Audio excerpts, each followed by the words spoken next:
আসে না। আমরা দেখি ব্যাংকগুলিতে অর্থ নেই, সেই ব্যাংকগুলিতে অর্থ দেবে, আবার দেখি আর্থিক ইনকাম নাই, তাহলে এত কোটি টাকার বাজেট আপনি বাস্তবায়ন কি করবেন? তাহলে কি আপনি আবার বিদেশ থেকে ঋণ নেবেন? তাহলে এই যে কোটি কোটি টাকা হাসিনা ঋণ নিয়েছে, এখন আপনারা ঋণ নিয়ে বাজেট বাস্তবায়ন করতে চান, তাহলে ঋণের বোঝা তো বৃদ্ধি পাবেই।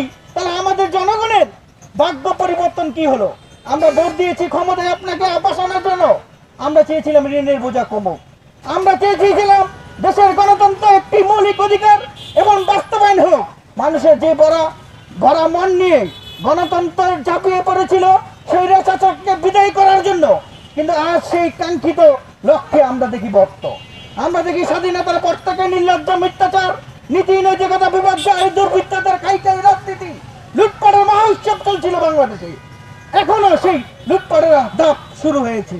আমরা বারবার বলেছি সরকারকে অবশ্যই আবারও পুনরায় বাজেট সংস্কার করে একটি জনবান্ধব বাজেট বাস্তবায়ন করুন। যদি জনবান্ধব বাস্তবায়ন না করতে পারেন, তাহলে সেই বাজেটের দরকার নাই। যেই বাজেটে ঋণ নিয়ে বাস্তবায়ন করতে হবে, যেই বাজেট সুদ দিয়ে বাস্তবায়ন করতে হবে, যেই বাজেট রক্তের জনগণের, এই দেশের জনগণের রক্তের চোষা রক্ত দিয়ে বাস্তবায়ন করতে হবে। আজকে আমরা বারবার সরকারকে বলতে চাই, বাজেট পুনরায় সংশোধন করে জনবান্ধব বাস্তবায়ন করুন, না হলে ঋণ নিয়ে যে বাজেট বাস্তবায়ন হবে, সেই বাস্তবায়ন আমরা ক্ষতিগ্রস্ত হব, সেই বাস্তবায়নে দেশের প্রজন্ম ক্ষতিগ্রস্ত হবে এবং আগামী প্রজন্মের ঋণ বৃদ্ধি পাবে। একজন বাবা তার শিশুকে প্রতিদিন একটি ডিম খাওয়াতে পারে না, যেখানে 5জন শিশুর মধ্যে 3জন শিশুর রক্ত শূন্যতা, পুষ্টি শূন্যতা, তখন সেখানে সেই দেশে এত কোটি টাকার বাজেট কি এক কাজে আসবে? শেখ হাসিনা তো বড় বড় বাজেট করেছিল, আপনারা তো বড় বড় বাজেট দেখাচ্ছেন, আবার টিভি ট্যাক্সতে বলছেন এটা নাকি জনবান্ধব বাজেট। যেহেতু জনবান্ধব যদি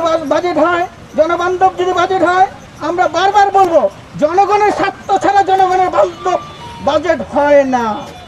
আমরা দেখতে পাই বিভিন্ন ব্যাংকগুলিতে যদি দেখেন, কেউ যদি 5 লক্ষ টাকা উত্তোলন করতে যায়, তাকে বলে টাকা নাই। বাবার এই টাকাটা কোথায় গেল? সেই টাকা উত্তোলন কোথায়? পাচারকৃত অর্থ উদ্ধার করার কোথায়? আওয়ামী লীগ সরকার থাকাকালীন কিছু পাচারকৃত অর্থ উদ্ধার করেছে, কিন্তু আপনারা তো সেই পাচারকৃত অর্থ উদ্ধার করার জন্য অঙ্গীকারবদ্ধ করেছিলেন।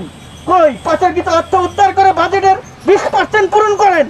আমরা দেখতে চাই বাজেটের 20% পাচারকৃত অর্থ উদ্ধার করে এবং সেটা বাস্তবায়ন করেন, তাহলে আমরা মনে করবো হ্যাঁ আপনি জনবান্ধব বাস্তবায়ন করেছেন। আমরা দেখতে পাই বিভিন্ন ঋণ নিয়ে যদি বাজেট বাস্তবায়ন করা হয়, তাহলে সেই ঋণের বোঝা আমরা যে বাইতে পারবো না, আমাদের আর্থিক অবস্থা আরো দুর্বল হবে, দেশের অবকাঠামো আরো নষ্ট হবে। আমরা তাই বলছি যে বাজেট বাস্তবায়ন করতে হলে অবশ্যই বাজেটের যেন 20% অর্থাৎ পাচারকৃত অর্থ, লুটপাটের অর্থ এবং দুর্নীতিবাজদের কাছে যে অর্থ পড়ে আছে, সেই অর্থ উদ্ধার করে বাজেটের 20% পূরণ করেন, তাহলে আমরা মনে করব যে এই অর্থ এই বাজেট জনবান্ধব বাজেট, এই বাজেট দেশের রাষ্ট্রের উন্নয়নের বাজেট, এই বাজেট জনগণের বাজেট। আর যদি না পারেন, তাহলে আমরা বলবো বাজেট সংশোধন করেন এবং গণতান্ত্রিক প্রক্রিয়া, দেশের মানুষের কল্যাণের জন্য, মানুষের অধিকার প্রতিষ্ঠিত করার জন্য একটি পুনরায় বাজেট সংস্কার করবেন, বাস্তবায়ন করবেন।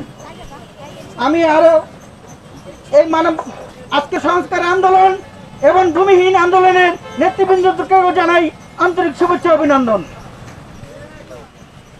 এখন আপনাদের